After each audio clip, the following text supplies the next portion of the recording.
கர்த்தருடைய பரிசுத்த நாமத்திற்கு ஸ்தோத்திரம்.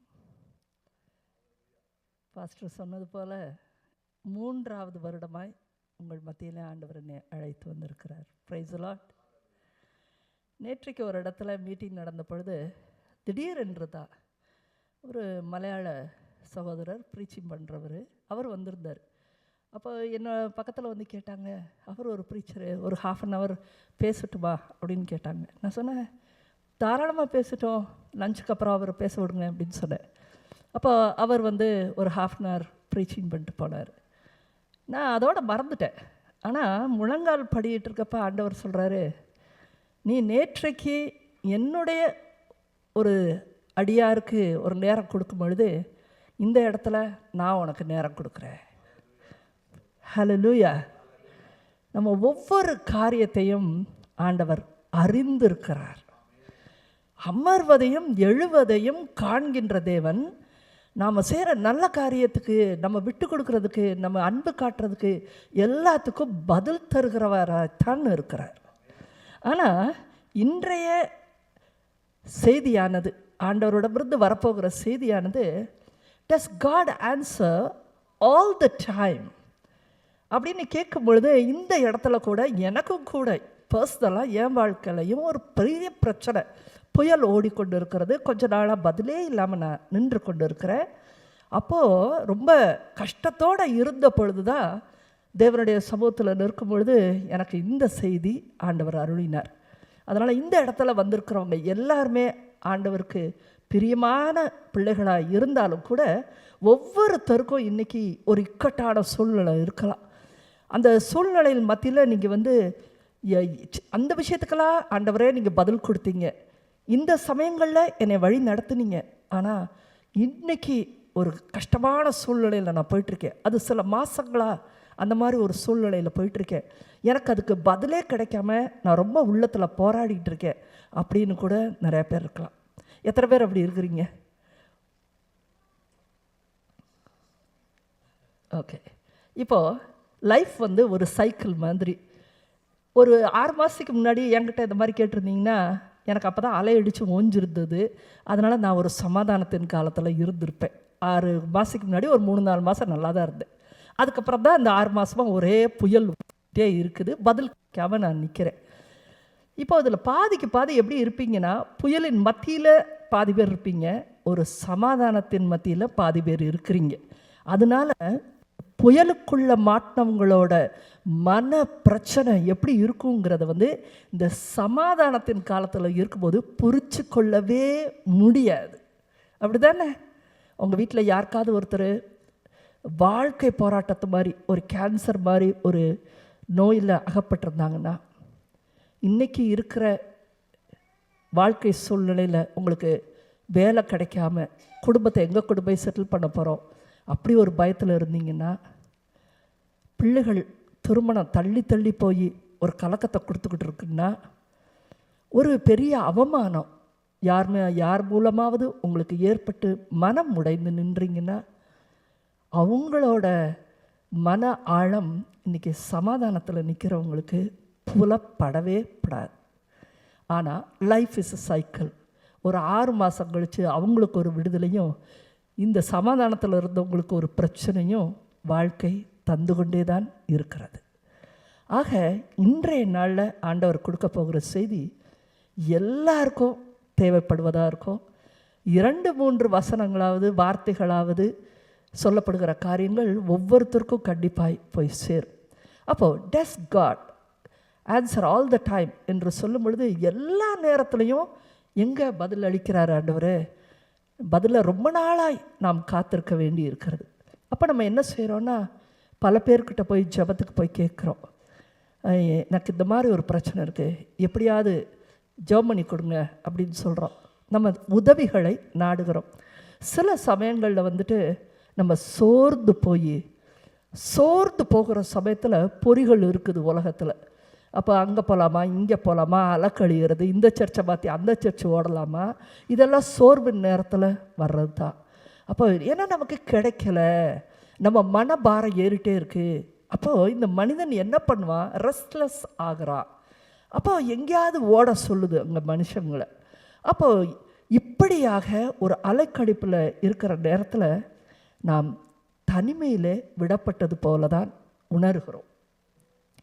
என்னடா இவ்வளோ பேர்கிட்ட சொன்னோம், நமக்கு பதிலே வரமாட்டேங்குது, நம்ம தனியாகவே வாழ்க்கையை ஓட்டிடுவோமா, இதுக்கு ஒரு முடிவே இல்லாமல் போயிடுமா? ஏன் கடவுள் நமக்கு பதில் அளிக்கவில்லை? நான் எங்கே தப்பாயிட்டேன்? நான் இனி என்ன செய்யணும் ஆண்டவருக்கு? அதிகாலை வேளையில் நான் எந்திரிச்சு ஜெபிக்கலாம், 1 மணி நேரத்தை ஆண்டவருக்கு கொடுக்கலாம், ஏதாவது உதவி செய்யணும்னா நம்ம செய்யலாம், அவரையே பற்றி கொண்டு இருக்கலாம். ஆனாலும் இன்னும் என்ன தேவைப்படுது? இன்றைக்கு ஒரு 10 பேர்கிட்ட கை தூக்குனீங்க. இன்னும் சில பேர் எப்போவுமே எது ஒன்றும் நடந்தாலும் உலகத்தில் கை தூக்காமே உட்காந்துருப்பீங்க. அவங்களுக்குள்ளேயும் பிரச்சனைகள் இருக்கக்கூடும். அப்போ நமக்கு எல்லாத்துக்குமே சேர்த்து தான் ஆண்டவர் பதில் தரப்போகிறார். ஏன் எனக்கு இந்த பிரச்சனைகள் மத்தியில் கடவுள் பதில் தரவில்லை? பதிலை பெற்றுக்கொள்வதற்கு 1 நிமிடம் கண்களை மூடி ஆண்டவருக்குள்ளாய் வருவோம். கண்களை மூடுவோம். அன்புள்ள பரலோக தகப்பனே, இதோ பரலோகத்திலிருந்து உம்முடைய பதில்கள் இந்த வளாகம் எங்கும் நீர் அழைத்து வந்திருக்கிற உம்முடைய பிள்ளைகளுக்கு வந்து சேரட்டும் தகப்பனே. இந்த இடத்துல நான் மறைக்கப்பட்டு நீர் வெளிப்படுவீராக. உம்முடைய வார்த்தைகள் ஒவ்வொன்றும் தேனினும் மதுரமானது, அது மறைப்பொருளை விளக்கக்கூடியது. எங்கள் வாழ்க்கையில் நீர் வைத்திருக்கிற திட்டங்களை வெளிப்படுத்தக்கூடியது.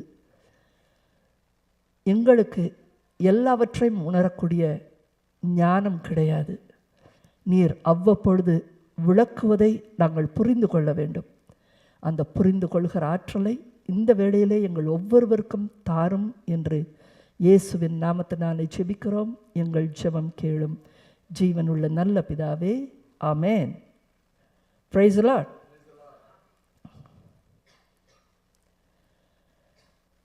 நெபுக்கத் நேச்சருக்கு ஒரு கனவு வந்தது.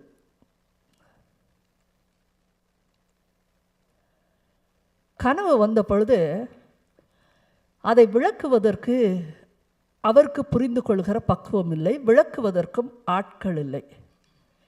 இந்த சம்பவத்தை கொஞ்சம் யோசிச்சு பாருங்க. எனக்கு ஒரு கனவு இருக்கிறது, அதை யாராவது விளக்க முடியுமா என்று கேட்கிறார். உடனே மற்றவங்கள்லாம் சொல்கிறாங்க, நீர் கனவை விளக்கும், நாங்கள் அதுக்கு விளக்க உரை சொல்கிறோம். இவருக்கு அந்த கனவை விளக்குறதுக்கு கூட நம்பிக்கை வரவில்லை.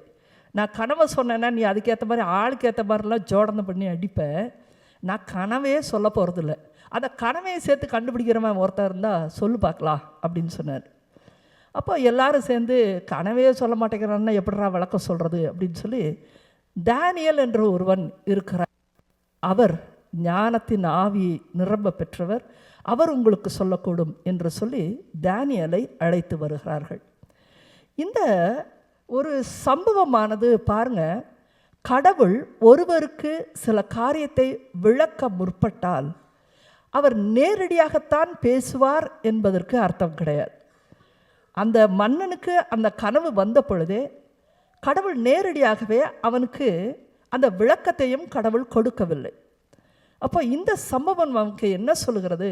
எவ்வளவுக்கு எவ்வளவு நம்ம இருந்தாலும், நம்ம கடவுளுக்குள்ளே இருந்தாலும், நீங்கள் என்னை எப்பொழுதுமே எடுத்துக்கொள்ளாதீங்க, எல்லாவற்றுக்குமான பதிலை எனக்கு நேரடியாகவே கடவுள் உணர்த்துவார்னு நம்ம என்றைக்குமே நினச்சிக்கொள்ளக்கூடாது. விட ஞானத்தின் ஆவி நிரம்ப பெற்ற மனிதர்கள் நம்முடைய வாழ்க்கையில் இருக்க வேண்டும் எப்பொழுதும். அதுக்குத்தான் நீங்கள் இந்த இடத்தையும் கூட நாடி வந்து கொண்டு இருக்கிறீர்கள். பிரைஸ் தி லார்ட், ஆமென். நம்ம எல்லாருமே பைபிள் படிக்கிறவங்க தான். இப்போல்லாம் இந்த கால ட்ரெண்டு என்ன ஆகுது அப்படின்னா, முதல்ல ரட்சிப்பு அனுபவமே கிடையாது, எதுவுமே தெரிஞ்சிருக்காது. யாரோ ஒருவர் கூட்டிகிட்டு வந்திருப்பாங்க, அப்புறம் கொஞ்ச நாளில் ஒரு ரட்சிப்பின் அனுபவத்தை படுறாங்க. அப்போ உங்களுக்கு ரட்சிப்பின் அனுபவம் வந்தாலே உங்களுக்கு முதல் காரியம் ஆவியானவர் செய்வது என்ன? அதிகமான வார்த்தையை நீங்கள் தெரிந்து கொள்வதா. அப்போ நாடி தேடி ஓடி நீங்கள் ஒரு பசி தாகத்தோடு நீங்கள் வார்த்தையை தெரிந்து கொள்ள ஆரம்பிப்பீங்க. அப்போ நீங்கள் கரெக்டாக ஞாயிற்றுக்கிழமையான சரியான நேரத்தில் உட்காந்து, அதுவும் நிறைய வசனங்கள் பெறுகிற இடமாக தேடி சென்று எல்லாத்தையும் கேட்டு உள்வாங்கி நம்ம வளர ஆரம்பிக்கிறோம். ஆனால் இன்றைக்கி உங்களுக்குள்ளேயும் இப்படிப்பட்ட தவறான எண்ணங்கள் இருக்கும். தயவு செஞ்சு அதை நீங்கள் யோசிச்சு பாருங்கள். நமக்குள்ளே இருக்குது. ஏன்னா பெருமை இல்லாத மனுஷனே கிடையாது. ஒரு கட்டத்தில் பைபிளை படித்து முடிக்கும் போது ஒவ்வொருத்தரும் என்ன நினச்சிக்கிறான்னா, எனக்கே எல்லாம் தெரியும், நானே விளங்கி கொள்ள முடியும், எனக்கு யாரும் பிரசங்கிக்க வேண்டிய அவசியமே கிடையாது, எல்லாம் எனக்கு தெரியும் என்று சொல்லுகிற ஒரு மனநிலை வருகிறது அன்பார்ந்தவர்களே. அப்போ ஒரு ப்ரீச்சர் வராங்கன்னு வச்சுக்கோங்க, இவர் என்னத்தை பெருசாக சொல்ல போகிறாரு, அவரை விட பெட்டராக நானே பேசுவேன் அப்படிங்கிற எண்ணம் இன்றைக்கு மக்களுக்கு மத்தியில் இருக்குது. அப்படி கிடையாது. நான் சொல்கிறேன் உங்களுக்கு, நம்ம எண்ணத்தின் பிரகாரம் இல்லை. நீங்கள் ஒரு வார்த்தை அவர் மூலமாய் ஆண்டவர் எனக்கு பேசுவார்னு நீங்கள் நம்பினால்தான் அவர் பேசுலேருந்து உங்களுக்கு கண்டிப்பாக சேரும். ஆமேன். அவரை பொறுத்தே கிடையாது, நீங்கள் நம்பணும் அதை முதல்ல. இந்த இடமானது ஆண்டவர் விசேஷித்த விதமான அழைப்பின் பேரில் தான் கொடுக்குறார். ஆமேன் இல்லையா? ரோட்டில் போகிற எல்லாரையும் வா இந்த இடத்துக்கு வான்னு சொன்னார். நீங்கள் ஐடி இண்டஸ்ட்ரிக்கு போகணும்னா கூட நீங்கள் உடனே என்ன இப்படி சொல்லிட்டாங்கன்னு நினைக்காத, நானும் ஐடி இண்டஸ்ட்ரி அதனால் சொல்கிறேன்.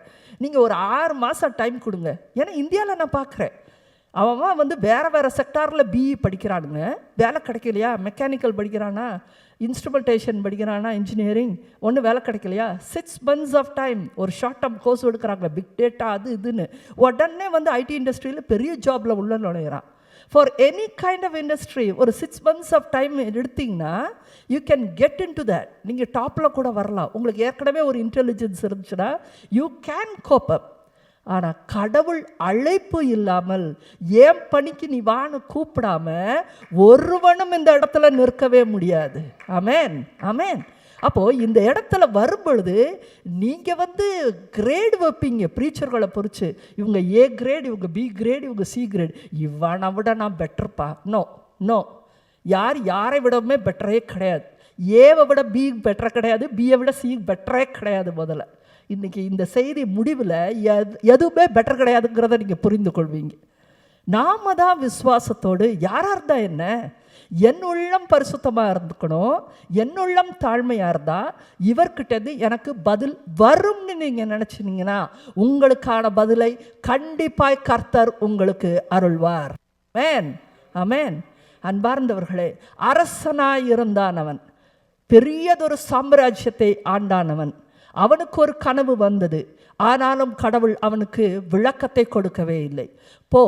தேவ ஆவியினால் நிரம்ப பெற்ற ஒருவனிடத்துல போய் நீ விளக்கத்தை பெற்றுக்கொள் என்று கடவுள் அனுப்பி வைத்தார். ஆமேன். அப்போ இந்த சம்பவம் நமக்கு என்றைக்குமே ஒரு தாழ்மையை கொடுக்க வேண்டும். நம்ம இவங்கக்கிட்ட போய் ஜெபத்தை கேட்கலாமா, அவங்ககிட்ட சொல்லலாமா அப்படிலாம் கேட்காதீங்க. உங்களுக்கு தேவையாக இருக்குது. நீங்கள் ஒரு நம்பிக்கையோட தேவ மனுஷராகி யாராக இருந்தாலும் சரி, நல்ல உள்ளத்தோடு இருக்கிறவங்க, நீங்கள் எனக்கு எல்லாத்தையும் நீங்கள் சொல்ல முடியாட்டிங்க கூட தேவையானதை சொல்லுங்கள். எல்லாத்தையும் எல்லாருக்கிட்டையும் சொல்லாதீங்க. ஒரு சின்ன பிரச்சனை இருக்குது, என் பேர் இது, நீங்கள் கண்டிப்பாக என்னை ஜெபத்தில் வைங்க சொல்லுங்கள். தாழ்மையாக இருக்க கற்றுக்கொள்ளுங்க.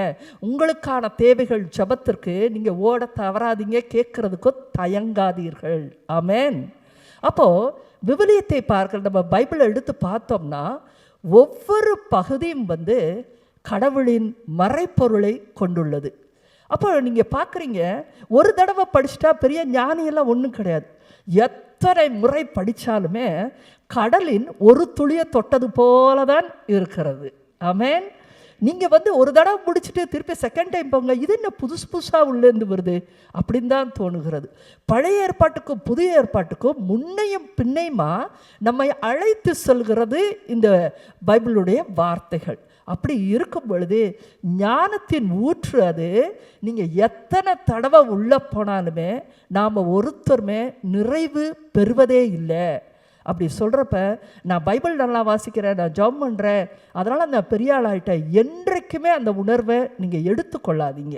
நீங்கள் எவ்வளவு அதிகமாக நீங்கள் கடவுளுக்குள்ளே இருந்தாலும் சரி, அது எப்பேற்பட்ட மனுஷனாக இருந்தாலும் சரி, அவன் கடவுளுடைய ஞானத்தின் கரையை ஒரு கொழியில் ஒரு துளிதான் தொட்டு இருக்கவே முடியும். ஆமேன். யாராவது ஒரு தேவ மனுஷர் இந்த உலகத்தில் உலகமெங்கும் இருக்கிற எல்லாரையும் சுகப்படுத்திட்டாங்களா? கிடையாது, கிடையவே கிடையாது. இயேசு தன்னுடைய வாழ்க்கையின் காலத்திலும் கூட இஸ்ரேல் ஜனத்தின் மத்தியில் தான் இருந்தார். ஒரு புற இனத்தாருக்கு ஒரு நேரத்துக்கு இரக்கம் காட்டும் பொழுது கூட அந்த ஸ்திரீயோடு அவர் அதிகம் வாதிட்டார். அந்த இடத்துல என்னுடைய பிள்ளைகளுக்கு உணவு கொடுக்க வந்திருக்கிறேன் என்று தான் சொன்னார் அந்த இடத்துல. ஆமென். அப்போது யாருமே அந்த அளவுக்கு பலனோடு, மனிதர்கள் யாருமே பலனோடு பெரிய அளவில் ஐக்கியத்தோடு உலகமெங்கும் இருக்கிறவரை சுகப்படுத்துகிற அளவுக்கு யாருமே வரலை. ஆனால் எவ்வளவு பெரிய பெரிய தேவ அடியார்களாக நம்ம பார்த்துருக்குறோம், எவ்வளவு நாடுகளுக்கு சென்று போதித்த மக்களை பார்த்துருக்குறோம். ஆனாலும் there is a limitation for every human being. அவங்க ஒரு வரையறை இருக்கிறது, அந்த வரையறைக்குள்ளே தான் செயல்படுகிறோம் சொல்லும் பொழுது, ஒரு தேவ மனுஷர்களுக்கே சொல்லும் பொழுது, சாதாரண விசுவாசிகளாகிய நமக்கு நம்ம பிரேயர், நமக்கு தெரிந்து கொண்ட பிபிலிய வார்த்தைகளுடைய அளவு எல்லைகள் ரொம்ப சின்னதுன்னு நம்ம என்றைக்குமே நினைவு கூர்ந்து கொள்ள வேண்டும். ஆமென். நமக்கு இன்னும் நிறையா தெரியணும், நிறையா தெரியல, நமக்கு இன்னும் தாழ்மை பத்தாது, நமக்கு இன்னும் கீழ்ப்படுதல் வேணும், நமக்கு பதில் நம்மளே எடுத்துக்கொள்ள முடியாது, எனக்கே எல்லாம் தெரியும் அப்படிங்கிற எண்ணம் நமக்கு வரக்கூடாது என்று தெரிந்து கொள்ளுங்கள். ஆமென். அடுத்ததாக இப்போது இந்த ஒரு சம்பவம், இந்த தானியேலுக்கும் அந்த அரசனுக்கும் இடையில் இருக்கிற சம்பவமானது வெளியில் உங்களுக்கு கிடைக்கலன்னா வெளியில் போய் தேடி பெற்றுக்கொள் என்று சொல்லுகிறது. இப்போது நேரடியாகவே எல்லா கேள்விகளுக்கும் வாழ்க்கையில் கடவுள் யாருக்காவது பதில் அளிச்சிருக்கிறாரா அப்படின்னு ஒரு கேள்வி அவங்களுக்கு யாரையாவது தோணுதா? நீங்கள் பைபிளுக்குள்ளே தான் நான் கேட்குறேன். தன்னுடைய வாழ்க்கை முழுக்க அவருடைய கேள்விகளுக்கெல்லாம் கடவுள் பதில் கொடுத்துருக்கிறாரா? அப்படி யாராவது இருக்காங்களா? யார்?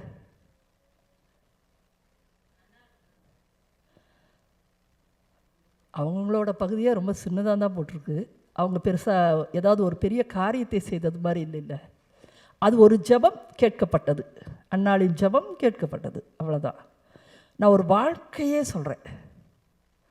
சரி, வாழ்க்கையே எல்லா கேள்விகளுக்கும் ஒருத்தருக்கு பதில் கிடைச்சிருக்குதா அப்படின்னு பார்த்தா, அன்பார்ந்தவர்களே, கண்டிப்பாய் கிடைத்தது. நோவாவிற்கு கிடைத்தது. ஆமென். நோவாவினுடைய வாழ்க்கையை நாம் பார்க்கலாம். ஆதியாகமம் 6ஆம் வசனம் 11, 12, அதுக்கப்புறம் 9வது வசனத்தை பார்க்கலாம். 11ஆம் வசனத்தை பார்ப்போம் என்றால், பூமியானது, இதில் ஒவ்வொரு வார்த்தையும் ஒரு நெருப்பின் வார்த்தைகளுங்க. பூமி இருக்குது, மேலே தேவன் இருக்கிறாரு, பூமியில் எல்லா மனுஷங்களும் இருக்கிறாங்க. பூமியானது தேவனுக்கு முன்பாக சீர்கெட்டதாக இருந்தது. அப்போ பூமியே சீர்கெட்டதாக இருந்தது. அப்படியே எல்லாம் பாவம் நிறைஞ்சதாக இருந்தது, தவறு நிறைஞ்சதாக இருந்தது, அருவருப்பு நிறைஞ்சதாக இருந்தது. பூமி கொடுமையினால் நிறைந்தது, அக்கிரமம், அட்டூழியம், கொடுமை. அந்த பூமியை தேவனால் நின்று பார்க்க முடியல, அந்த அளவுக்கு கொடுமை நிறைந்ததாக இருந்தது. உங்கள் வாழ்க்கையில் எத்தனை பேருக்கு இந்த அனுபவம் வந்திருக்குது? இப்போ நீங்கள் கடவுளுக்குள்ளே வந்த பிறகு ஒரு அனுபவத்தோடு இருக்கும் பொழுது, யாராவது ஒரு தீய எண்ணத்தோடு வந்தால், இல்லை அவங்களுக்குள்ள தீய ஆவிகள் இருந்தால், தீய எண்ணங்களோடு நம்ம பக்கத்தில் வேலை செய்கிறவங்க இருந்தால், குடும்பத்தினர் யாராவது இருந்தாங்கன்னா, அந்த அனுபவங்கள் உங்களுக்கு இருக்கும். கொஞ்ச நேரம் கூட நம்ம பக்கத்தில் இருக்கவே முடியாது. எத்தனை பேருக்கு அந்த அனுபவம் இருக்குது? சொல்லுங்கள் பார்க்கலாம். எல்லோரும் நல்லா தலையதாட்டுவீங்க, கை மட்டும் தூக்கவே மாட்டீங்க போல இருக்குது. அப்போ நீங்கள் தலையாட்டுக்குன்னே சொல்லணும் போல இருக்குது இல்லையா? எல்லாருக்கும் அந்த அனுபவம் உண்டு. படன்னு இருக்கும், ஒரு மாதிரி ரெஸ்ட்லெஸ் ஆகிடும். நமக்கு தொண்டையெல்லாம், அதுவும் அசல் பிசாசு உட்காந்துச்சுன்னு வச்சுக்கோங்க, தொண்டையெல்லாம் வறண்டு போகும். இந்த அனுபவம் யாருக்காவது இருக்கா? பேசவே முடியாது, கொப்புடு உங்கள் 6 லிட்டர் வாட்டர் காலியான மாதிரி இருக்கும், பாடியிலேருந்து சப்புன்னு அடைக்கும். இந்த இடத்துலலாம் ட்ரை அடிக்கும். அந்த அனுபவங்கள்லாம் ஏற்படுச்சுன்னா முன்னாடி நிற்கிறது 100% அதுதான். அதெல்லாம் நாங்கள் அது ஊழியக்காரங்களாம் அனுபவித்து தள்ளிட்டோம் நாங்கள் அவ்வளோ தூரத்துக்கு. அப்போது அவ்வளவுக்கு ரெஸ்ட்லெஸ்ஸாக இருக்கும் பொழுது, உலகமே அப்படி இருந்துச்சுன்னா ஆண்டவருக்கு எப்படி இருக்கும் அப்படின்னு யோசிப்பாருங்க. அப்போ அது கொடுமையினால் நிறைந்திருக்கிறது. தேவன் பூமியை பார்த்தார், இதோ அது சீர்கெட்டதாய் இருந்தது. அவர் அவ்வளவு ஆசையாய் படைத்த எல்லாமே வீணிலும் வீணாய் இருந்தது. மாம்சமான யாவரும் பூமியின் மேல் தங்கள் வழியை கெடுத்து கொண்டிருந்தார்கள். இப்போ இந்த line it comes to the present line, past present ஃபியூச்சருங்கிற மாதிரி அவர்கள் இந்த நிமிஷம் கடவுள் பார்க்கும்பொழுது கூட என்ன பண்ணிட்டு இருந்தானா, கெடுத்து கொண்டு இருந்தா, அட்டூழியந்தான் பண்ணிக்கிட்டு இருந்தா. எப்போ பார்த்தாலுமே அவன் அட்டூழியந்தான் பண்ணிக்கிட்டே இருந்தா. ஒரு நேரம் கூட அவன் ரெஸ்ட் எடுக்கவே இல்லை. அப்படி பூமி ஒரு கொடுமையினால் பற்றி எரிந்து கொண்டு இருக்கிறது. அப்போ இந்த 2 வசனத்தையும் பாருங்கள், 11, 12, 100% மேலாக அந்த பூமி சீர்கெட்டதாக இருந்தது, 100%. இப்படி இருக்கிற சூழ்நிலையில் 9ஆம் வசனத்தை பார்க்கலாம். நோவா தன் காலத்தில் இருந்தவர்களுக்குள்ளே ஒரே ஒரு ஆள் 100% கரப்டடாக இருக்கு, ஆனால் ஒரே ஒரு ஆள் நீதிமானும் உத்தமனுமாய் இருந்தான். ஆமென். என்ன ஒரு வார்த்தை அது! இன்றைக்கு அட்லாண்டாவில் எவ்வளவோ மக்கள் இருக்காங்க, பில்லியன்ஸ். இந்த ஞாயிற்றுக்கிழமை வேளையில் எத்தனை பேர் சர்ச்சில் உட்காந்துருப்பா? சொல்லவே முடியாது. கிறிஸ்தவர்கள் எத்தனை பேர் உட்காந்துருக்குறாங்க? சொல்லவே முடியாது. குழந்தை இருக்குது, பெரியவங்க இருக்கிறாங்க, நோ டைம், பிஸியாக இருக்கிறேன், டயர்டாக இருக்குது, அடுத்த வாரம் பார்த்துக்கலாம், ஒரு வாரம் விட்டால் கடவுள் என்ன வேணான்னு நான் சொல்ல போகிறாரு. எல்லா சாக்குகளையும் கொண்ட மனிதர்களைத்தான் நம்மளை சுற்றிலும் பார்க்குறோம். நீங்கள் என்றைக்கும் நினைவு வச்சுக்கோங்க, 100% மோசமான மக்களுக்கு மத்தியில், அந்த காலத்தின் மத்தியில் ஒருவன் நீதிமானும் உத்தமனுமாய் இருந்தான். நான் அந்த மாதிரி இருக்கணும். உலகம் நம்மளை சுற்றி என்ன நடந்தாலும் சரி, என் வீட்டுக்குள்ளேயே மற்றவங்க திரும்பி விட்டாலும் சரி, தேவனுடைய சமூகத்தை நாட வேண்டிய நேரத்தில் நான் நாடுவேன். அங்கே போய் நான் நிற்பேன், நான் செய்ய வேண்டிய காரியங்களை செய்வேன். கடவுளுக்கு முன்பாக அவர் அப்பப்போ பார்த்துக்கிட்டே தான் இருக்கிறாரு. அந்த பார்க்குற நேரத்தில் நான் ஒரு நேரம் கூட சும்மா உட்காந்து வேடிக்கை பார்க்குற மாதிரி இருக்கக்கூடாது. ஆமென். அப்போது நோவாவை பார்த்தீங்கன்னா, அவ்வளவு இல்லாத பொழுதும் கூட எப்படி அவர் நீதிமானும் உத்தமனுமாக இருந்தார். நோவா தேவனோட கூட சஞ்சரித்து கொண்டிருந்தான். How this is possible? நம்ம இன்னைக்கு எவ்வளவு சாக்கு போக்கு சொல்கிறோம். என் மனைவி என் கூட ஜெபம் பண்ணுறதே இல்லை பாஸ்டர், இதுதான் பெரிய கம்ப்ளைண்ட். அதை விட மனைவிமார்கள் ரேஷியோ பார்த்திங்கன்னா, ஆல்வேஸ் ப்ரேயர் இதில் பார்த்திங்கன்னா பக்தி அப்படிலாம் எடுத்தால் லேடிஸ் தான் கொஞ்சம் ஹையராக இருப்பாங்க. வீட்டில் இருக்க ஆம்பளைங்களுக்கு ஒரு இன்ட்ரெஸ்டே வராது. அவங்களுக்கு இதுலலாம் இன்ட்ரெஸ்ட் வராது. உலகத்தில் தான் பயங்கர இன்ட்ரெஸ்ட். பாலிட்டிக்ஸு, பதவி, ஆசை. அதாவது ஆண் பெண் இருக்கும் பொழுது ஆண் அதை தேர்ந்தெடுத்து கொண்டாள். வெளியில் போய் ஆட்டம் காமிக்கிறது, பணம் சம்பாதிக்கிறது, பதவி நிற்கிறது, ஈகோ காட்டுறது, இந்த விஷயம்லாம் நான் எடுத்துக்கிறேன். போ, நீ வீட்டுக்குள்ளே போய்க்க, வீட்டுக்குள்ளே போய் உன் பிள்ளைகள் மேலே தர்பார் பண்ணு, மாமியார் கூட பிரச்சனை பண்ணிட்டே இரு, சும்மா புலம்பிக்கிட்டே இரு, இந்த பிரச்சனையெல்லாம் நீ எடுத்துக்க அப்படின்னு 2ஆக பிரித்து விட்டாச்சு. ஆக மொத்தம் ஒருத்தரை கம்ப்ளைண்ட் பண்ணிகிட்டு இருக்கதா நம்ம வேலையாக போச்சு. ஒருத்தர் சரியில்லாத பொழுதே, இப்போ உங்கள் வீட்டில் ஒரு ஆள் தான் சரியில்லாமல் இருக்கும், அதுக்கே நம்மளும் சரியில்லாமல் ஆகிடும். இப்படி இருக்கிற சூழ்நிலையில் நாடே சீர்கட்டு இருந்த பொழுது கூட அவன் நோவா தேவனோடே கூட சஞ்சரித்து கொண்டிருந்தான். அப்படிங்கிறது எப்படி அது ஆனது, அதை தான் நம்ம இன்றைக்கி யோசிக்கணும். எல்லா சூழ்நிலையும் மோசமாக இருந்தாலும் எப்படி அவன் நின்றான். அன்பார்ந்தவர்களே, நீங்களும் கூட இந்த இடத்துல பல பேர் ஒரு லோ ஸ்பிரிட்டில் இன்றைக்கி சமயத்தில் இருக்கக்கூடும். என்னடா ஆண்டவர்கிட்ட நான் நிறைய தடவை கேள்வி கேட்டேன், எனக்கு பதிலே கொடுக்கல, எனக்கு இந்த மாதிரி பிரச்சனைகளோட நான் உட்காந்துட்டு இருக்கேனே, நான் அடுத்து என்ன கட்டத்துக்கு போகிறதுன்னு எனக்கு தெரியாமல் முழிச்சு கொண்டு இருக்கிறேனே, ஒரு வேதனை, ஏதோ ஒரு வேதனை உங்களுக்குள்ளே இருக்கலாம், பெற்றோரை குறித்த கவலை இருக்கலாம், கடவுளை எனக்கு பதில் கொடுக்கலேன்னு உங்களுக்கு ஒரு கேள்விகள் இருக்கலாம். ஆனால் இன்றைக்கு நீங்கள் நோவாவைத்தான் நாம் முன்னுதாரணமாக நாம் எடுத்துக்கொள்ளப் போகிறோம். அன்பார்ந்தவர்களே, இந்த படத்தை பார்க்கும் பொழுது நோவாவிற்கு ஆண்டவர் எப்படி நெபுக்கத்நேசருக்கு ஒரு கனவை கொடுத்தாரோ, ஸோ அதை நீங்கள் கனவு ட்ரீம்னு சொல்லலாம், இல்லை ஒரு விஷன்னு சொல்லலாம். மனிதனுக்கு கிடைக்காது எப்போவுமே. கடவுள்தான் கனவையோ ஒரு விஷனையோ, அதாவது தொலைதூரத்தில் நடக்க போகிற ஒரு காரியத்தை பெருசாக நடக்க போகிறத விஷன் என்று சொல்கிறோம். அப்போ அந்த கனவையோ விஷனையோ மனிதர்களுக்கு என்றைக்குமே ஒன்றுமே கிடையாதுங்க. கடவுள்தான் ஒருவனுக்குள் அதை புகுத்துகிறார். ஆமென். இப்போது இந்த தேவாலயத்தை கட்டணும் அப்படின்னு சொன்னால் பாஸ்டர் என்ன ஊரில் பிறக்கும் பொழுதேவா நினச்சாரு நான் யூஎஸ்ஏ அட்லாண்டாவில் போய் நான் இப்படியெல்லாம் ஒரு சர்ச்சை கட்டி நான் வாழ போகிறேன்னு 5 வயசுல அவர் புரிஞ்சு கொண்டாரா? கிடையாது.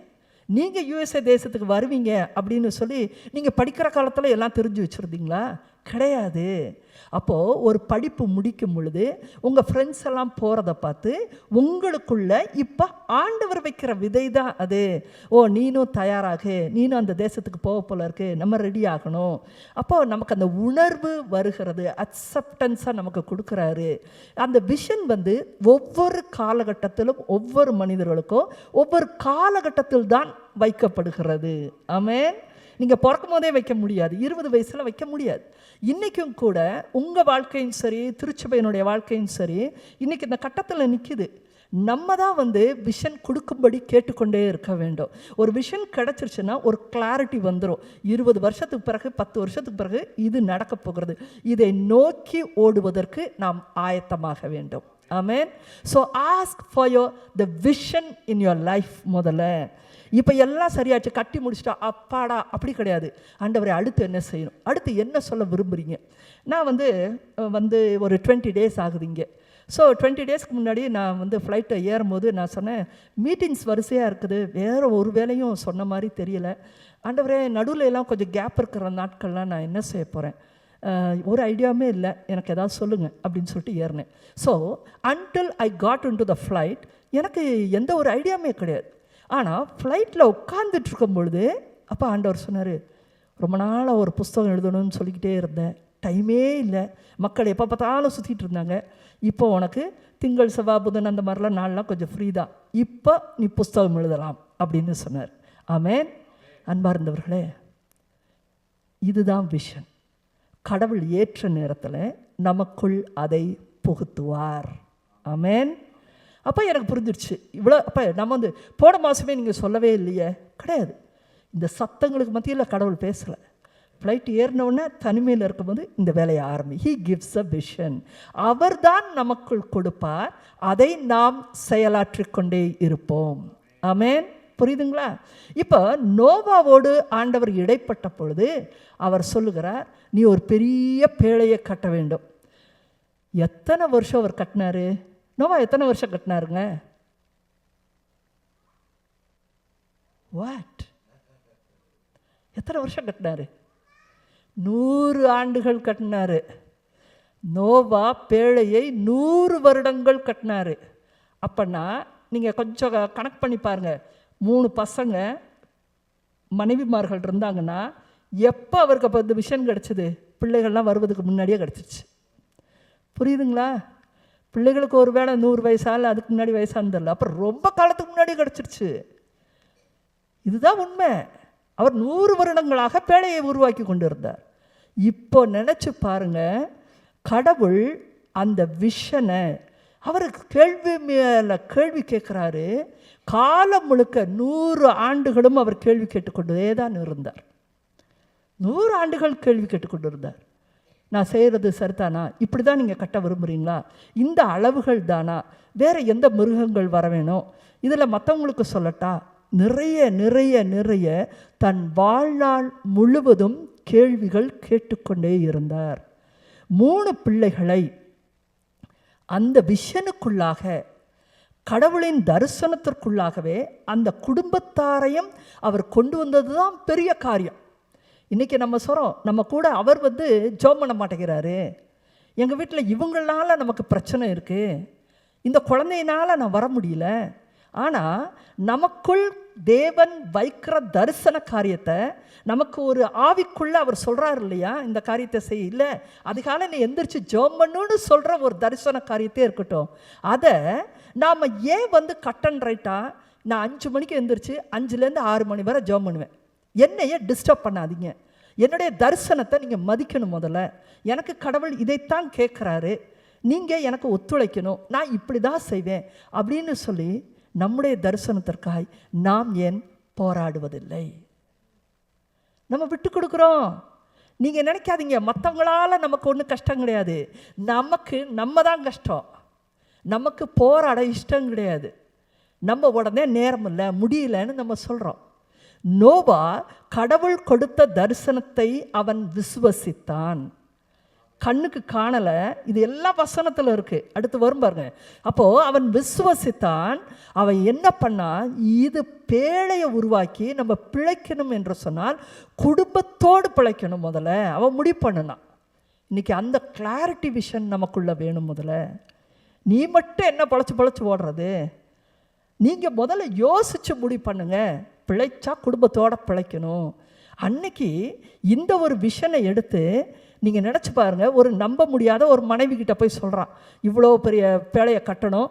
அதை எப்படியோ அவன் மனைவிக்குள்ள அவன் புகுத்தி இருக்கிறார் அவர். அதுதான் நம்ம ரிசல்ட்டை பார்க்குறோம். அவங்களும் அந்த பேழைக்குள்ளே ஏறினாங்கன்னு சொல்லி. பிள்ளைகள் 3 பசங்க வராங்க, மருமகள்கள் 3 பேர் வராங்க. ஆக இவர்கள் எல்லோரும் பேழைக்குள் செல்வதை பார்க்கிறோம். உங்களோட ஸ்பிரிச்சுவல் வாக்கிங் வித் காட் இது எங்கே தடைப்படும்னு சொன்னால் குடும்பத்தில் தான் முதல்ல தடைப்படும். சொன்னால் கேட்க மாட்டேங்கிறாங்க. சொல்கிறபடி நீங்கள் கேட்குறபடி சொல்ல கற்றுக்கொள்ளுங்க. நோவா எப்படி செஞ்சுருப்பார்னு நான் க்ளூ தான் கொடுத்துட்டு போக முடியும். ஏன்னா டாக் 1 hour தான். உங்களோட கூட நான் செஞ்சிருக்க வரல இல்லையா? அப்படி இருந்தால் நம்ம வாழ்ந்து அதையும் ட்ரையல் பண்ணி பார்க்கலாம். க்ளூ தான் கொடுக்க முடியும். நோவா தன் குடும்பத்தாரை எப்படி தேவனுடைய தரிசனத்திற்குள்ளாய் அவங்களும் ஒத்துக்கொள்ளும்படி எப்படி வழி நடத்தி இருப்பார். நாள் கணக்காக யோசிங்க, ஆன்சரை பிடிங்க. அப்படி தான் நம்ம குடும்பத்தை கொண்டு வரணும். நம்ம குடும்பத்தை கொண்டு வராததுனால என்ன ஆகுது, இடைஞ்சல் ஏற்படுகிறது. நம்ம மனசு சஞ்சலமாகுது. ஒருத்தருக்கு ஒருத்தர் ஸ்ட்ராங்காக இருந்தால் தான் அது ஜெபத்திலையாக இருக்கட்டும், கீழே விழும்போதாக இருக்கட்டும், அலைக்கழிப்பாக இருக்கட்டும், நம்ம நின்று கொண்டே இருக்க முடியும். ஒரு வீடு வாங்கணுன்னா கூட 2 பேருக்கும் ஒத்த மனதுடைய இருந்தால் தான் அதை போய் சுலபமாக நீங்கள் எடுத்துக்கொள்ள முடியும். இல்லை வீடே வேணாம் நம்ம ஊருக்கு போகணுங்கன்னு ஒருத்தர் சொல்ல, இல்லை இங்கேருந்து நம்ம வீடே வாங்குகிறோன்னு ஒருத்தர் சொல்ல, எத்தனை வீடை நீங்கள் பார்த்தாலும் ஒத்தே வராது அந்த இடத்துல. அன்பார்ந்தவர்களே, குழந்தைகள் சிறிதாக இருக்கும் பொழுது இந்த பிரச்சனைகள் பெருசாக தெரியாது. வாழ்க்கை நல்லா தான் ஓடும். குழந்தைகளை ஏற்றிக்கிட்டு, ஏன்னா சனி ஞாயிறானா டூர் அடிச்சிட்டோம்னா சரியாயிடும் அந்த இடத்துல. when they are grown up, marriage time வரும் பொழுது கணவன் மனைவிக்கு இடையில் இருக்கிற ஃப்ரிக்ஷன், எவ்வளவு காலம் இருந்தும் நம்ம செப்பனிடாமல் விட்ட ஃப்ரிக்ஷன் திருமண நேரத்தில் அப்படி அப்பட்டமாக தெரியும். ஒரு பிள்ளை ஒரு ட்ராக்கில் போகும், ஒருத்தர் தேவையில்லாமல் போய் சப்போர்ட் பண்ணுவாங்க, இன்னொருத்தர் வெகுண்டெழுவாங்க, குடும்பம் உடையும். இன்றைக்கு எல்லார் வீடுகள்லையும் திருமண நேரம் வரைக்கும் அவங்கள போல உண்டாங்கிற மாதிரி தான் இன்றைக்கி குடும்பங்கள் இருக்கிறது. ஆனால் I tell you, I have gone through நிறைய என்னுடைய பிள்ளைகளுக்கு திருமண நேரம் வரும்பொழுது படாத பாடு நாங்கள் படுறோம். அது ஒவ்வொருக்கும் ஒரு ஒப்பீனியன் வரும்பொழுது டிஃபர் ஆகுது அந்த இடத்துல. அதனால் நோவா தன்னுடைய குடும்பத்தாரை எப்படி கடவுள் கொடுத்த தரிசனத்தை அவன் ஏற்றுக்கொண்டான், அவன் மற்றவர்களையும் அதற்கு உடன்படும்படி அவர்களுக்குள் விசுவாசத்தை புகுத்தினான். ஆமென், ஆமென். இது ரொம்ப முக்கியம். நீங்கள் அதை உங்கள் பார்ட்னரோட கொஞ்சம் சைலண்ட்டாக, கொஞ்சம் மெதுவாக நீங்கள் அதை டிஸ்கஸ் பண்ணுங்க. Don't dominate. இந்த பார்த்துருக்க, இன்றைக்கி நான் போனேன்னா அந்த ப்ரீச்சரம் அப்படி சொன்னாங்க, இதிலிருந்து நீ என்ன தெரிஞ்சுக்கணும், நான் சொன்னால் நீ கேட்குற அப்படின்னு போய் நிற்காதீங்க, இதுக்கு தான் நீ அங்கே போகாதேன்னு நான் சொல்கிறேன் அப்படின்னு அந்த பார்ட்னர் சொல்லுவாங்க. அதனால் அந்த மாதிரியெல்லாம் போட்டு குழப்பாதீங்க. You should know the way to talk. புரியுதுங்களா? கொஞ்சம் புரிஞ்சுக்கொள்ளுங்க. அப்படியே இன்றைக்கி நான் ஒன்று கேட்டேன், ஒரு சுவாரஸ்யமாக இருந்துச்சு, இதை நீ கொஞ்சம் யோசிச்சு பாரு அப்படின்னு சொல்லி அவங்களுக்கு ஒரு டைம் கொடுங்க. என்ன நினைக்கிறீங்க, அப்படியே கொண்டு வாங்க மெதுவாக. ஒரே பக்கம் இருந்தால் தாங்க சரியாக கொண்டு போக முடியும் பிள்ளைகள் வளர்ப்பில். அப்படி மெதுவாக கொண்டுட்டு வாங்க, எப்படியாவது கொண்டுட்டு வாங்க, மெதுவாக கொண்டுட்டு வாங்க. புரியுதுங்களா? நோவா இதை எப்படி சாதித்தார்? 2 பக்கமும் சொல்லலாம். ஒன்று, தேவனோடே கூட சஞ்சரித்து கொண்டிருந்தான், இன்னொன்று குடும்பத்தார் கூடவும் இருந்தார். ஆமென். எல்லாம் விட்டுட்டு யார் ஒன்று இமாலயஸுக்கெல்லாம் ஓடி போகலை, குடும்பத்தோட தான் இருந்தார். இப்போ நீங்கள் நினச்சி பாருங்கள், ஒரு அட்லாண்டா மாதிரி ஊரில் கடல் இல்லை.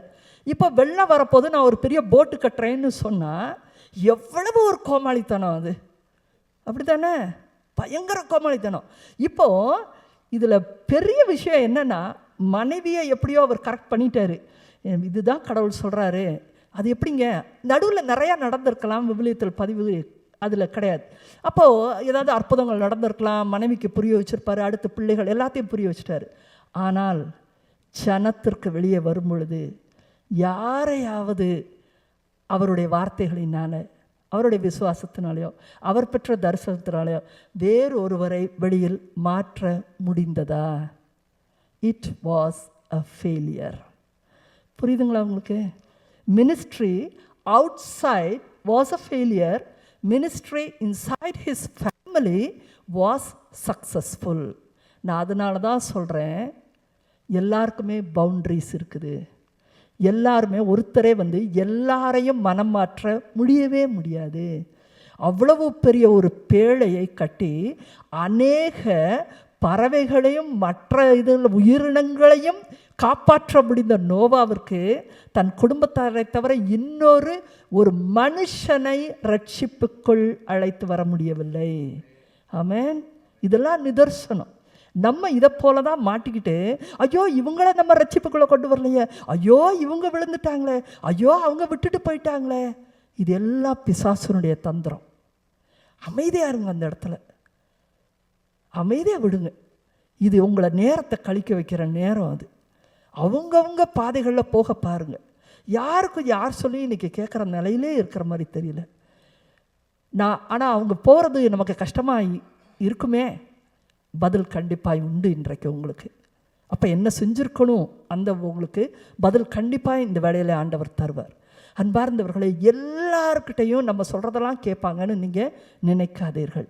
நோவாவிற்கு ஒரு சைடு மினிஸ்ட்ரி நல்லா போச்ச ஒழிய இன்னொரு சைடு யாருமே நம்பலை. கேலி பேசுனாங்க, ஏளனம் பண்ணாங்க. இப்படியெல்லாம் உயிரினங்களெல்லாம் போகுமா, தண்ணி வருமா இந்த நாட்டுக்குள்ளே, இதெல்லாம் பொய் என்று தான் அவரை அலைக்கழித்தார்கள். ஆனாலும் கூட நோவா கடவுளோடே கூட அவரை நம்பினதுனால அவன் அப்படியாக கடவுள் எண்ணினதை அவர் செய்தார் என்று பார்க்கிறோம். 1 பேதுரு 3:20 பார்க்கலாம்.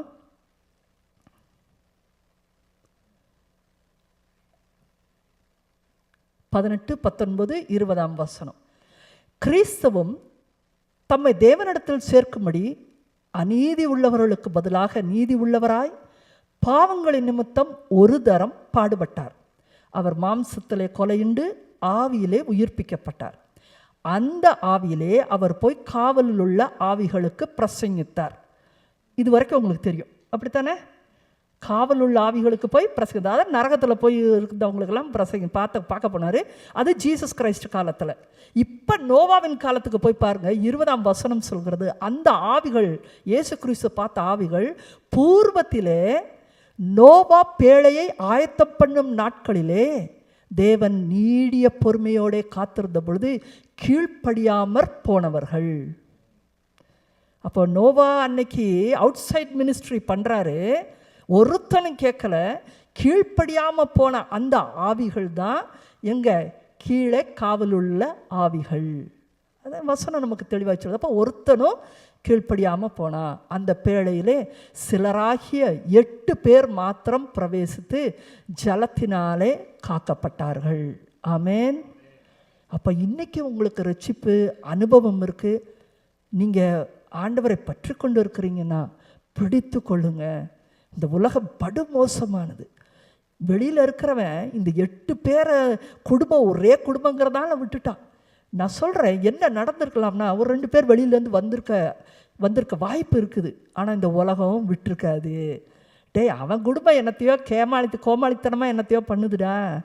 அவன் பிள்ளைங்க கேட்கும் இழிச்சவாய் மாதிரி, நீ போய் சேர்ந்துடாத, நீ என்ன முட்டாளா, வர்றவனையும் நண்டு போல வெளியே இழுத்துடும். அதுதான் உலகம். அதுதான் நடந்திருக்கும் அந்த காலத்தில். 100 ஆண்டுகளில் வெளியிலேருந்து ஒருத்தர் கூடவா உள்ளே வர முடியல? யோசிச்சு பாருங்க. இல்லை, மனிதர்கள் விட மாட்டாங்க, அந்த ஆவிகள் விடாது. நீ தேவனுடைய ஆலயத்திற்கும் தேவனை நோக்கியும் உன்னுடைய கால்கள் நடந்தால் ஒரு பொழுதிலும் அதை பின்னோக்கி பாராதபடி உன்னை நீ காத்துக்கொள். ஆமென். கலப்பையில் கை வச்சாச்சு, பின்னால் திரும்பியே பார்த்துறாத. ஆமென். திரும்பி மட்டும் பார்த்தீங்கன்னா 7 ஆவி உன்னை பிடிச்சிக்கிட்டு போகிறதுக்கு ரெடியாக இருக்குது. திரும்பியே பார்க்காது. ரொம்ப கவனமாய் இந்த நாட்களில் உங்களுடைய ஆத்மாவை நீங்கள் காத்துக்கொள்ள வேண்டும். புரியுதுங்களா உங்களுக்கு? சரி, இப்போ இவ்வளோ நேரம் நம்ம நோவாவினுடைய வாழ்க்கையை பார்க்குறோம். 100 ஆண்டுகள் உட்காந்து கட்டுனான். அப்போ கடவுளுடைய தேவனுடைய தரிசனத்தையும் மனைவிக்கு கொடுத்தான், 3 பிள்ளைகளுக்கு கொடுத்தான். அவனுங்களுக்கு திருமணமாச்சு. மருமகளுக்கும் அவர் சொன்னார், இல்லை நம்ம இந்த பேழைக்குள்ளே போகிறோம். அவங்களுக்கு 1000 கேள்விகள் இருக்கும். அந்த கேள்விகளுக்கெல்லாம் அவர் பதில் சொன்னார். வேலை செய்ய எத்தனை பேர் வந்திருப்பான், அவன்கள்ட்டையும் நான் சொல்கிறத நீ கட்டி கொடு, அவ்வளோதான் அப்படி சொல்லி கட்டி முடித்தார். அந்த வேலை செஞ்ச எவனுமே பேழைக்குள்ளே வரல, அதெல்லாம் வேறு. ஆக மொத்தம் இந்த 8 பேர் மட்டுமே காக்க பெற்றார்கள். அப்படின்னா அன்பார்ந்தவர்களே, எப்படி நோவா தன்னை காத்து கொண்டார் அப்படிங்கிறது ரொம்ப ரொம்ப முக்கியமான ஒரு காரியம். இதனுடைய விளக்கமானது எபிரேயர் 11ஆம் வசனம் 11ஆம் அதிகாரம் 7ஆம் வசனம். முதல்லிருந்து வந்த எல்லா கேள்விகளுக்கும் இங்கே தான் பதில் வருகிறது. அன்பார்ந்தவர்களே, 3-4 வார்த்தைகளாக நான் பிரிக்க போகிறேன் இந்த வசனத்தை. முதல் தடவை இந்த வசனத்தை வாசிச்சிடலாம். விசுவாசத்தினாலே நோவா தற்காலத்திலே காணாதவைகளை குறித்து தேவ எச்சரிப்பு பெற்று பயபக்தி உள்ளவனாகி தன் குடும்பத்தை ரட்சிப்பதற்கு பேழையை உண்டு பண்ணினான். அதனாலே அவன் உலகம் ஆக்கனைக்குள்ளானதென்று தீர்த்து விசுவாசத்துக்குண்டாகிலும் நீதிக்கு சுதந்திரவாளியானான். முதல் 3 வார்த்தைகளை 3 பிரிங்க. தற்காலத்திலே காணாதவைகளை குறித்து கடவுள்தான் தரிசனத்தை வைப்பார். உங்கள் ஒவ்வொருத்தருடைய வாழ்க்கையிலும் உங்களை இங்கே கூட்டிகிட்டு வந்திருக்கிறாரா? உங்களுக்கு மனசுக்குள்ளே என்ன தோணுது? நீங்கள் இங்கே தான் இருப்பீங்க, இவ்வளோதான் தரிசனம். ஒரு கட்டம் வரும், ஒரு வீடு வாங்க சொல்கிற மாதிரி இருக்குது, இதுதான் தரிசனம். ஆனால் அதை நீங்கள் கண்ணில் காண மாட்டீங்க. தற்காலத்திலே காணாதவைகளை குறித்து கண்ணில் பார்க்க முடியாது, இதுதான் விஷன். தெரியும், அதை நோக்கி போகணும். புரியுதுங்களா? நீங்கள் கண்ணில் காண முடியாது, உங்களுக்கு உணர்வு தான் வரும். முதல்ல அந்த தற்காலத்தில் காணாதவைகளை குறித்து மேலே போங்க. விசுவாசத்தினாலே உனக்குள்ள விசுவாசம் வேண்டும். ஆமேன். ஸோ உனக்கு கடவுள் உணர்த்தும் பொழுது நீ தேவ பிள்ளை தானே, உனக்குள்ள ஹோலி ஸ்பிரிட் தானே இருக்கிறாரு. அப்போது எதாவது ஒன்று சொல்லும் பொழுது விசுவாசத்தோடு எடுத்துக்க. முதல்ல விசுவாசி. முதல்ல நமக்கு அது ஒரு பெரிய விஷயமா இருக்கலாம். நோவாவை பற்றி சொல்லுகிறது, நீ இவ்வளவு பெரிய பேழையை தண்ணீரே இல்லாத இடத்துல நீ கட்டுன்னு சொல்லும் பொழுது தற்காலத்தில் காணாதவைகளை குறித்து விசுவாசத்தினாலே அவரே கட்டுனாராம். ஆனால் நம்ம இன்னைக்கு ஒரு விஷயத்த சொன்னால் உடனே 100 பதில் வருது.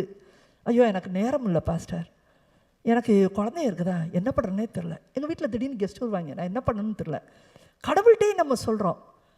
இப்போல்லாம் தூக்கமாக வருதா, அதனால் நான் காலையில் எந்திரிக்கிறது இல்லை ஆண்டவரே, நான் முடிஞ்ச அளவுக்கு சாயங்காலம் உங்கள்கிட்ட இப்போ ப்ரேயர் பண்ணிக்கிறோம். நோக்கமாக நம்ம பேசிட்டு வாழ்கிறோம். இல்லை, தரிசனங்களை பெற்று நீங்கள் வாழணும்னு நினச்சிங்கன்னா நம்ம கண்ணில் இல்லை, நீ பரலோகத்துக்கு போகணுங்கிறதே தரிசனம்தான். சரிங்களா? ஆமேன். அப்போ நீ என்ன பண்ணணும்? விசுவாசத்தினாலே வீடு வாங்கணும் சரி, கல்யாணம் பண்ணாலும் சரி, நீ பரலோகத்துக்கு போடணும் சரி, எல்லாமே தரிசனம்தான் அது. அப்போது விசுவாசத்தினாலே அடுத்த வார்த்தை அதுதான், இன்னும் கொஞ்சம் நான் பெருசாக போட்டிருக்கேன், தேவ எச்சரிப்பு பெற்று. ஆமேன். அன்பார்ந்தவர்களே, சில நேரங்களில் தான் கடவுள் எச்சரிப்பு செய்கிறார். பல நேரங்களில் சன்னமாக பேசுவார், சில நேரங்களில் உணர்வு கொடுப்பார். அந்த அனுபவங்கள்லாம் நம்ம எல்லாருக்கும் இருக்குது. அப்படித்தானே? இன்றைக்கி ஒருத்தர் வருவாங்க போல இருக்குது, ஒருத்தரை குறித்து நம்ம யோசிச்சுக்கிட்டே இருப்போம். கரெக்டாக பார்த்தீங்கன்னா அவங்கக்கிட்டேருந்து ஒரு ஃபோன் கால் வரும், யாரும் வருவாங்க, உங்களை நினச்சிக்கிட்டே இருந்தேன், நீங்கள் வந்தீங்க பார்த்தீங்களா, எனக்கு தேவன் சொன்னார் அப்படின்னு சொல்கிறோமா இல்லையா? ஓகே, அந்த மாதிரி நடக்குது. ஒரு பண விஷயம் இல்லாட்டி ரொம்ப சோர்வாக இருப்போம், என்னடா பண்ண போகிறோன்னு. அப்போ ஆண்டவர் வார்த்தை கொடுப்பாரு, கவலைப்படாத அப்படின்னு சொல்லுவார். உடனே எங்கிருந்தோ பணம் வரும். அப்போ நம்ம சொல்கிறோம், எனக்கு தேவன் காலையிலே நிச்சயம் பண்ணி சொன்னார், அப்போ எனக்கு தேவன்கிட்ட பதில் வந்துச்சு அப்படின்னு சொல்கிறோம். இப்படி பல வகைகளில் தேவனுடைய வார்த்தை உணர்வு, வார்த்தை வர்றது, ஹெல்ப்பாக வர்றது, இப்படி பல வகைகளில் நம்ம பிரித்து கொள்கிறோம். எப்போயாவது சில பேர் சொல்லுவீங்க, சிலரில் எல்லாருக்குமே அந்த அனுபவம் இருக்கும்னு நினைக்கிறேன், அதை தொடாதேன்னாரு, அதுக்கப்புறமும் போய் நான் அந்த ஆள்கிட்ட பேசுகிறேன் பாருங்கள், சிக்கல். ஒரு எச்சரிப்பு கொடுத்தார், நான் தான் காதலே வாங்காமல் ஒரு ஸ்டெப் போயிட்டேன், மாட்டிக்கிட்டேன். அனுபவம் இருக்கா இல்லையா? இருக்குது. அன்பார்ந்தவர்களே, உங்கள் எல்லாத்துக்கும் சரி, எனக்கும் சரி, தேவனுடைய வார்த்தை இப்படி பிரிக்கிறோம். நம்ம உணர்வு, ஒரு அனுபவம், அன்பை காமிச்சார், ஒரு இடத்துல எச்சரிப்பு பண்ணார். நோவாவோ கடவுள் பேசின எல்லாவற்றையும் தேவ எச்சரிப்பு என்றே நினைத்தார். ஆமேன். பாருங்க அந்த வார்த்தையை, எல்லாவற்றையுமே எச்சரிப்புன்னு நினைச்சார். அது அதீத தேவ பயம். அது கீழே பாருங்க, பயபக்தி உள்ளவனாகி, தேவ எச்சரிப்பு பெற்று பயபக்தி உள்ளவனாகி. நம்ம தயவு செஞ்சு ஹோலி ஸ்பிரிட்டோட வார்த்தைகளை இந்நாள் வரைக்கும் நாம தான் கேட்டகரைஸ் பண்ணோம். கடவுள் என்றைக்குமே உங்களை இப்படி கேட்டகரைஸ் பண்ணிக்கன்னு சொல்லவே இல்லை. நீ இதை செய், அதிகாலையில் எழு, அது எச்சரிப்பு தான். உங்களுக்கு இது எல்லாருக்கும் இந்த யோசனை நான் சொல்லும் போது நீங்கள் யோசிச்சு பாருங்கள். ஒரு பிரச்சனை மாட்டியிருப்பீங்க, அந்த வாரத்துக்கு முன்னாடி ஆண்டவர் அதிகமாக உன்னை ஜெபம் பண்ண கூப்பிட்டுருப்பார். நாம் தான் டேக்கா விட்டுருப்போம். எனக்கு உடம்புக்கு முடியல, இந்த நாளைக்கு பண்ணிடுறேன் நான். கடவுள் கூப்பிட்ற மாதிரி தான் தெரியுது, ஆனால் முடியல. அடிக்கும் பாருங்க, 4 நாள் கடிச்சு பயங்கரமான ஒரு பிரச்சனை நமக்குள்ளே வெட்டி மோதும். நல்லா தெரியும் நமக்குள்ளே ஜெபம் இல்லவே இல்லைன்னு சொல்லி. யாரோ ஒருத்தருக்கு ஒரு பொருளை கொடுக்க சொல்லியிருப்பார், நம்ம கொடுத்துருக்க மாட்டோம். பார்க்கலாம் மெதுவான்னு சொல்லியிருப்போம். உணர்வு இல்லாமல் வேணால் நீங்கள் இருக்கலாம், நம்ம செஞ்சுருக்க மாட்டோம். நமக்கு அடி விழுகும், நமக்கு வர வேண்டிய காரியம் வராது. நிறைய பேர் என்கிட்ட சொல்லுவாங்க, சிஸ்டர் நான் கடவுளுக்குள்ளே அப்படி இருக்கிறேன், ஆனால் எனக்கு வர வேண்டியது வரல. நான் பட்டுன்னு சொல்வேன், நீ கொடுக்க வேண்டிய இடத்துல நீ கொடுக்கலன்னுவேன். உண்மை தான், நீ கொடுக்க வேண்டிய இடத்துல எங்கேயோ நீ கொடுக்கல. அந்த சைக்கிள் உனக்கு வர வேண்டிய இடத்துல உனக்கு வரல. ஆனால் நமக்கு உணர்வு இல்லை. இல்லையே நான் அப்படிலாம் ஒன்றும் செய்யலை. நல்லா யோசிச்சுப்பார், விட்டுருப்பேன். ஏன்னா தேவனுடைய எச்சரிப்பு என்று எடுக்கலை. அவர் கொடுன்னு சொன்னார்ல, அதை ஸ்டேட்மெண்ட்டாக நம்ம நிறையா தடவை எடுக்கிறோம். நம்ம நிறையா நேரங்களில் சொல்கிறாருன்னு எடுத்துக்கிறோம். அவர் சொன்னார், அவ்வளோதான். நம்ம உள்ளத்துக்குள்ளேயே இன்றைக்கி ஒவ்வொருத்தனும் ஜட்ஜ்மெண்ட்டுக்கு முன்னாடி நிற்கணும்னா, நம்ம உள்ளத்துக்குள்ளேயே கடவுள் பேசுகிற 90% வார்த்தைகளை நாம் கேட்டகரைஸ் பண்ணி தள்ளி விட்டுக்கிட்டு தான் இருக்கிறோம். தேவ எச்சரிப்பு, this is the highest order என்று தான் நான் நினைக்கிறேன். Highest order. எந்த ஒரு விஷயத்தையும் கடவுள் சொல்வதை நீங்கள் தேவ எச்சரிப்புன்னு எடுத்து பாருங்கள். நீங்கள் எந்த உட்கார்ந்தாலும் அமர்றதையும் சரி, எடுத்து இன்றைக்கி ஒரு சமையல் இப்படி செய்யணும் சரி, போன்னு சொன்னாரா? இல்லை கடவுள்கிட்ட வீடு கட்டுன்னு சொல்கிறதுக்கு எதுவுமே வரவே இல்லை. நான் அந்த எண்ணத்துக்குள்ளே நான் போகலை. இது ஒரு எச்சரிப்பு தான். எனக்கு அந்த எண்ணமே வரல. எண்ணமே வராததுலே நீங்கள் எச்சரிப்பு பெறுகிறீர்கள் என்று தான் அர்த்தம். அந்த இடத்துல கல்யாணம் பார்க்கும்போது சும்மா எல்லாரையும் பார்க்குறாங்க வச்சுக்கிட்டு, அவங்கள கேட்குறாங்க, இவங்கள கேட்குறாங்க. இவங்க வரலன்னா ரொம்ப அழுகிறாங்க. உடனே இன்னொரு வரவரன் வந்தால் ஓடுறாங்க. அப்படியே எதுலேயுமே தேவ எச்சரிப்பே அவங்களுக்கு வாழ்க்கைக்குள்ளே இல்லை. அலைக்கழிக்கப்படுவீர்கள். ஒருவன் தேவனோடே சஞ்சரிக்க ஆரம்பித்தால் உங்களோட கூட கடவுள் பேசுவார். அந்த பேசுகிற ஒவ்வொன்றையுமே தேவ எச்சரிப்பு, இது ரொம்ப முக்கியமானது, நான் எடுத்துக்கொள்கிறேன் ஆண்டவரே அப்படின்னு சொல்லி அந்த பயபக்தி உண்ணவனாகி விசுவாசத்தினால. இப்போ நீங்கள் கேட்டகரைஸ் பண்ணி பாருங்க. தற்காலத்திலே காணாதவைகளை குறித்து அவன் முன்ன பார்க்கல, ஆனால் அவனுக்குள்ள விசுவாசிக்கிறான். இந்த பேழையை கட்டித்தான் ஆகணும், ஜலப்பிரளயம் வரத்தான் போகுது, என்னோட குடும்பத்தை நான் எப்படியாவது மீட்டெடுக்க போகிறேன். அவன் விசுவாசத்தினாலே தேவ எச்சரிப்பு பெற்று ஒவ்வொரு தடவையும் கடவுள் கொடுக்கிற ஒவ்வொரு இன்ஸ்ட்ரக்ஷனும் தேவ எச்சரிப்பு என்று எடுத்துக்கொண்டு, அதனால் அவனுக்கு என்ன வந்துச்சு? பயபக்தி உள்ளவன் ஆகி, ஆமென், தன் குடும்பத்தை ரட்சிப்பதற்கு பேழையை உண்டு பண்ணினான். ஆமென். எவ்வளோ அழகாக அந்த காரியத்தை முடிச்சிருக்கார் பாருங்க. தயவு செய்து அன்பார்ந்தவர்களே, இனி வருகிற காலங்கள் மோசமாக இருக்கிற பொழுது தேவனுடைய வார்த்தை எதையுமே அசட்டை பண்ணாதீங்க. அது சாதாரணமானதுன்னு நீங்கள் எடுத்துக்கொள்ளாதீங்க. கேட்டகரைஸ் பண்ணாதீங்க. ஆண்டவருடைய வார்த்தையை நாம் யார் கேட்டகரைஸ் பண்ணுறதுக்கு? நீங்கள் எல்லாத்தையுமே தேவ எச்சரிப்பு என்றே எடுத்துக்கொள்ளுங்கள். ஆமென். அப்போ தேவ எச்சரிப்புன்னு எடுத்துக்கிட்டிங்கன்னா கடவுள் உங்களோடே கூட சஞ்சரிப்பார். ஆமென். ஏன்னா நீ தான் எச்சரிப்புன்னு எடுத்துட்டிய. நீ பயபக்தின்னு உள்ளனாகி விசுவாசத்தினால மூடி இருக்கும் பொழுது நீ விறுவிறுன்னு அந்த காரியத்தை செய்கிற, துணிவு பெற்றவனாய் செய்கிற, அசாத்தியமான காரியங்களை செய்கிற, பக்தியோடு நீ செய்கிறாய். கடவுள் உன்னோட கூட இருப்பார். நீ கேட்குற எல்லா கேள்விகளுக்கும் அவர் பதில் தருவார். ஆமென். அதனால தான் நான் முதல்ல ஆரம்பத்தில் சொன்னேன், கடவுள் எல்லாருக்கும் பதில் தந்தாரா? எல்லாருக்கும் எல்லா நேரத்தையும் கொடுப்பாரா? கிடையாது. ஆனால் நோவாவின் வாழ்க்கையில் 100 ஆண்டு காலங்கள் அந்த பேழையை உண்டாக்கின பொழுது கடவுள் ஒரு பொழுதிலும் நோவாவை விட்டு விலகவில்லை. காரணம், நோவா ஒவ்வொரு வார்த்தையும் தேவ எச்சரிப்பு என்றே அவன் எடுத்துக்கொண்டான். ஆமென். நம்முடைய வாழ்க்கையும் கடவுளோட கூட சஞ்சரிக்கணும்னா தயவு செய்து அது தேவனுடைய எச்சரிப்பு என்று எடுத்துக்கொள்ளுங்க. இப்போ அடுத்து சொல்ல போகிற ஒரு காரியத்தை பாருங்க. தானியேல் ஆகமத்தில் பார்க்கிறோம்.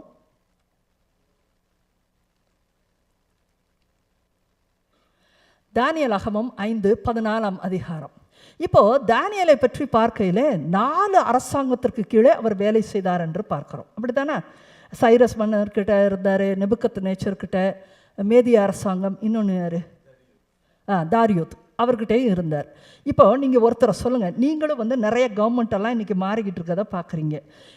நீங்கள் பொலிட்டிக்கல் இதில் எடுத்துக்கலாம். 4 வகையான கவர்மெண்ட்டு வருது போகுது, எல்லாமே மாறிக்கிட்டு இருக்கு. ஆனால் ஒரே ஒரு ஆள் 4 வித்தியாசமான அரசாங்கத்திலும் இவர் கண்டிப்பாக நமக்கு வேணும், இவர் தான் முக்கியமான ஆலோசகராக பக்கத்தில் நிற்கணும் அப்படின்னு 4 அரசாங்கமும் எடுத்துக்கொள்ள வாய்ப்பு இருக்கிறதா? இல்லை. இல்லையா?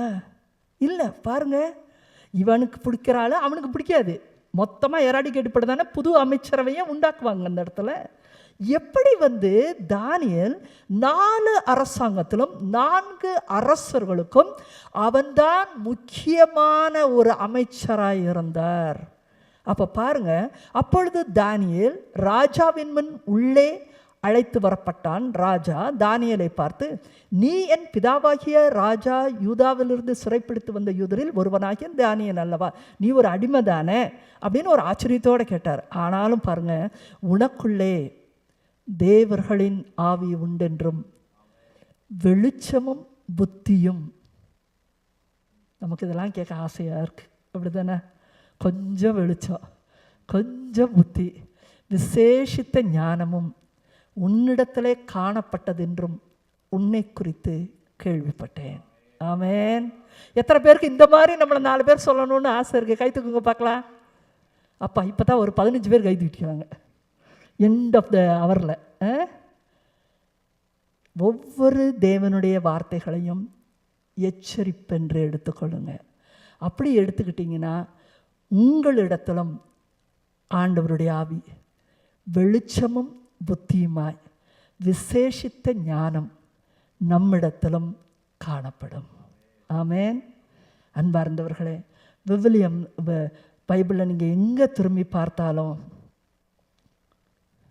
இந்த படத்தை பார்த்தாலே உங்களுக்கு எல்லாத்துக்குமே புரிஞ்சிடும் ஒரே வார்த்தையில்.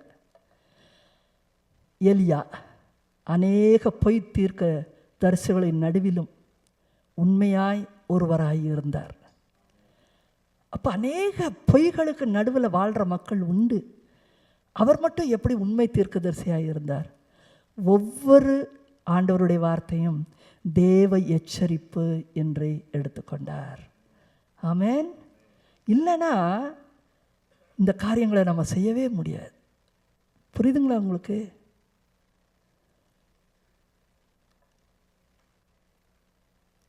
அந்த 3 இளைஞர்கள், அவங்கள எத்தனையோ பேர் சுற்றி நின்று சொல்கிறாங்க, போய் எதுக்கு அந்த அரசனை தொழுது கொள்ள வேண்டியதானே? எல்லாருமே தொழுது கொண்டதுனால தான் இந்த 3 பேர் மட்டும் தனித்து நின்னாங்க.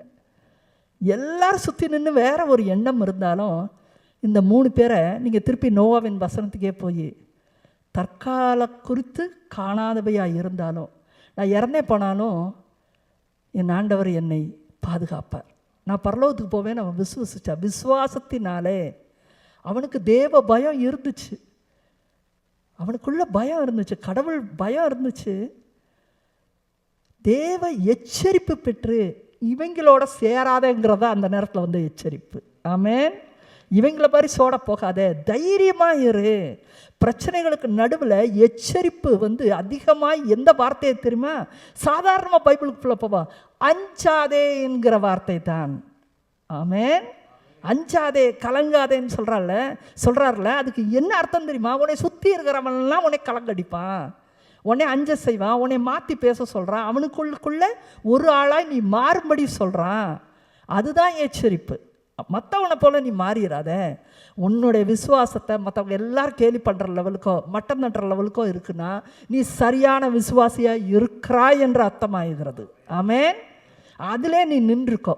அப்போது அந்த 3 பேரும் மற்றவங்களோட எந்த இதில் கலந்து கொள்ளாமல் பெற்ற அந்த எச்சரிப்பை அவர்கள் ஏற்றுக்கொண்டார்கள்.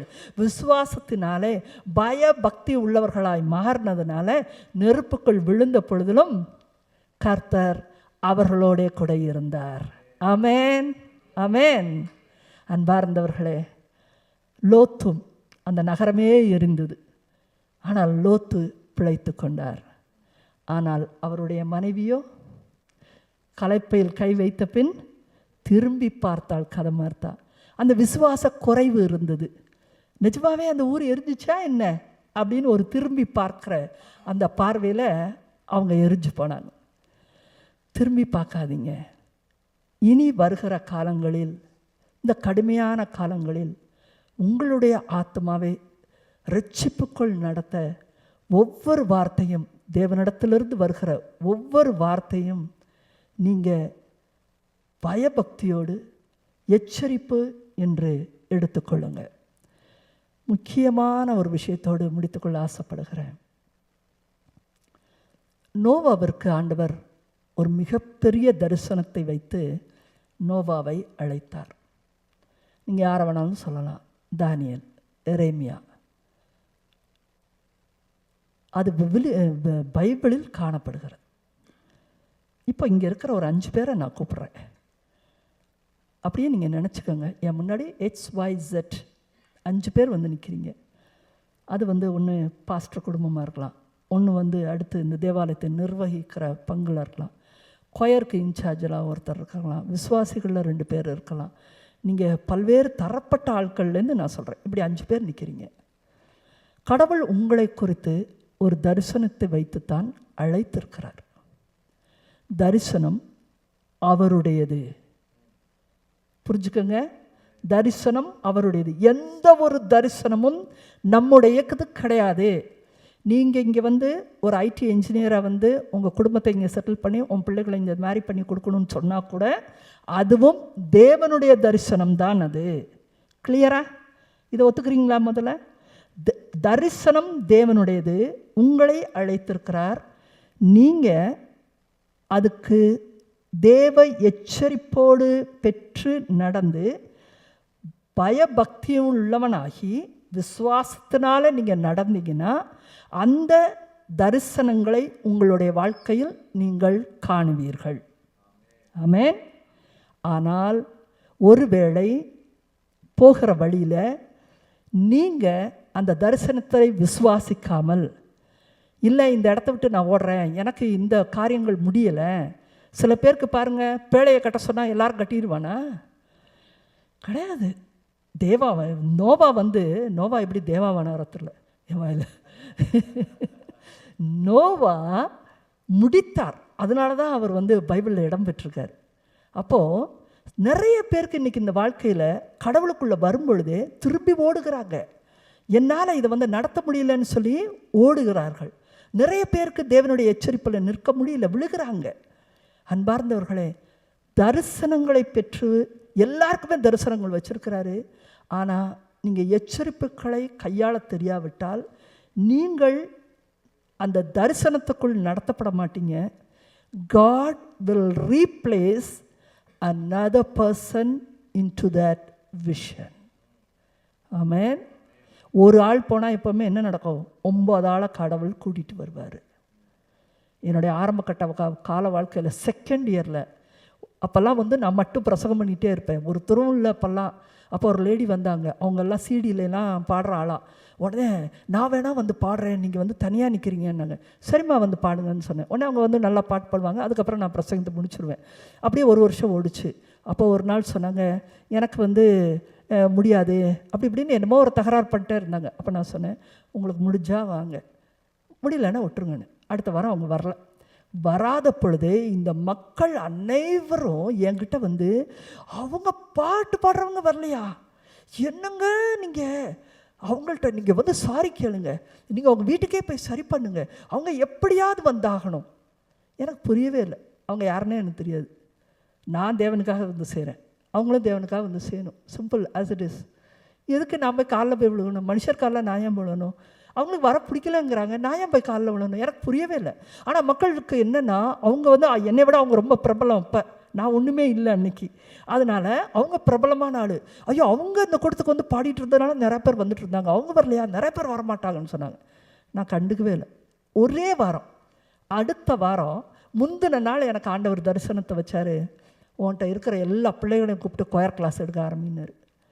உண்மையிலே 2வது வருஷம் நடந்துச்சு. இருந்த பிள்ளைகள் ஒரு 10 பேரை கூப்பிட்டேன். உடனே ஒரு யூனிஃபார்ம் ட்ரெஸ்ஸு தைச்சோம். இதெல்லாம் வந்து காணாதவர்களை குறித்த ஒரு தரிசனம். அது 10 பிள்ளைகளுக்கு யூனிஃபார்ம் தைச்சோம். எல்லாம் வந்து யூனிஃபார்ம் தைச்சு பாட்டெல்லாம் சொல்லி கொடுத்தாச்சு. மறுநாள் பார்த்திங்கன்னா 10 பிள்ளைங்க நின்றுச்சு.